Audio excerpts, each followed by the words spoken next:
এই অতিরিক্ত রাগকে যখন আমরা নিয়ন্ত্রণ করতে পারি না, তখন আমাদের মধ্যে এক ধরনের ডিপ্রেশন, ফ্রাস্ট্রেশন, অ্যাংজাইটি এবং প্যানিক ডিসঅর্ডার সহ নানাবিধ মানসিক সমস্যা তৈরি হয়, যার ফলে আমাদের কিছু কিছু সিমটম দেখা যায়, যেমন রক্তচাপ বেড়ে যায়, মাথা ব্যথা করে, ঘুমের সমস্যা হয়, এমনকি উদাসীনতাও দেখা যায়। আবার আমরা অনেক সময় চুপ হয়ে থাকি, এমনকি নিরাপত্তাহীনতার অনুভূতিও প্রকাশ পায়।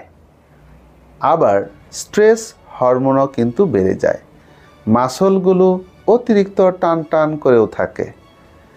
সর্বোপরি আমাদের আত্মবিশ্বাসের অভাবও দেখা যায়।